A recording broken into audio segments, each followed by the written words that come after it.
Assalamualaikum warahmatullahi wabarakatuh. Hai teman-teman, jumpa lagi bareng aku Rafif, Aku Grey, dan aku Iqbal. di sesi belajar matematika. Seperti biasa nih, jangan lupa untuk doa terlebih dahulu agar diberi kemudahan dan kelancaran dalam memahami materi aplikasi turunan fungsi aljabar. Sesuai dengan judul, pada hari yang cerah ini, kita akan sama-sama mempelajari dan membahas mengenai nilai maksimum dan nilai minimum fungsi. Nah, nilai maksimum atau minimum suatu fungsi sendiri dapat ditentukan dengan uji turunan pertama atau uji turunan kedua. Bingung kan maksudnya gimana? Sini, aku jelasin. Kalau semisal X sama dengan A pada fungsi aksen A sama dengan 0, jika F double aksen A lebih besar daripada 0, maka X sama dengan A adalah pembuat Fx minimum atau nilai minimum Fx adalah Fa. Sedangkan, jika F double aksen A lebih kecil dari 0, maka X sama dengan A adalah pembuat Fx maksimum atau nilai maksimum Fx adalah Fa. Nah, biar lebih jelasnya, mari kita menuju ke contoh soal. Kawat yang panjangnya 20 meter akan dibuat pagar kebun yang berbentuk 3 persegi panjang seperti gambar. Luas maksimum untuk kebun tersebut adalah... Nah, langkah pertama kita tentukan variabel-variabel fungsinya dengan memisahkan panjang persegi panjang dan dengan Y dan lebarnya Z dengan panjang kawat 20 meter.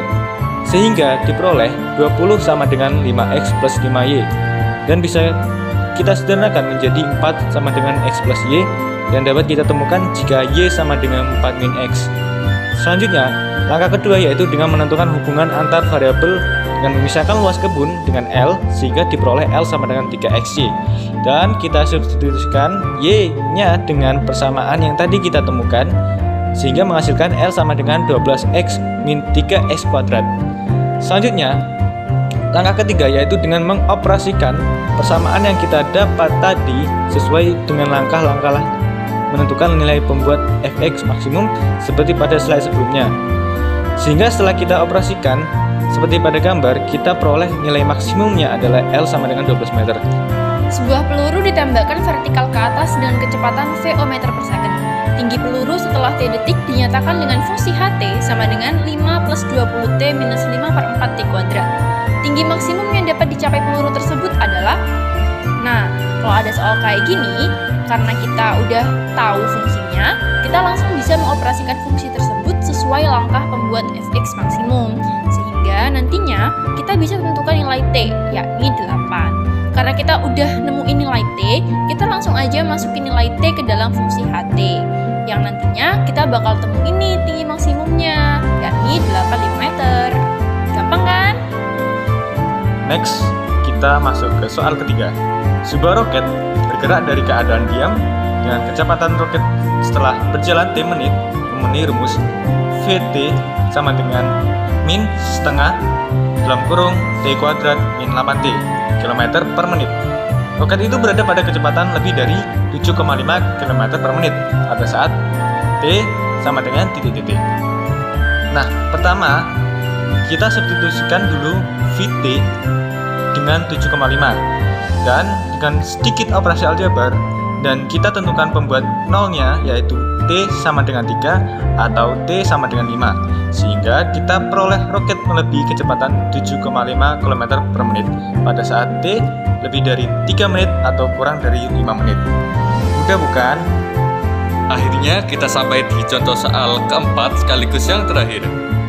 Biaya untuk membuat X satuan barang adalah Bx sama dengan seperempat X kuadrat plus 35X plus 25.000 rupiah. Jika harga jual untuk X satuan barang adalah 50 min setengah X tutup kurung X ribu rupiah, maka keuntungan maksimum yang diperoleh adalah... Karena sudah kita peroleh fungsi dari biaya produksi, kita langsung saja tentukan fungsi keuntungan yaitu dengan harga jual dikurangi biaya produksi. Sehingga diperoleh K sama dengan 15X min 25 minus 3/4 X kuadrat. Selanjutnya, seperti dengan contoh soal sebelumnya, kita operasikan fungsi tersebut sesuai langkah membuat Fx maksimum. Sehingga kita peroleh nilai X sama dengan 10. Selanjutnya, kita masukkan saja nilai X yang kita temukan tersebut ke dalam fungsi K sehingga kita peroleh keuntungan maksimum adalah Rp50.000 per barang. Gimana nih teman-teman? Penjelasan kita mudah dipahami gak sih? Kalau masih belum paham, kalian bisa tonton ulang video ini atau kalian bisa cari referensi lain di internet. Karena ingat ya teman-teman, ketika kamu menyerah, saat itulah kamu mencari alasan. Tapi ketika kamu pikir bisa melakukannya, kamu akan menemukan caranya. Oke teman-teman, semoga sesi belajar kali ini dapat membantu teman-teman semua ya. Terima kasih dan Sampai jumpa di sesi belajar selanjutnya. Wassalamualaikum warahmatullahi wabarakatuh.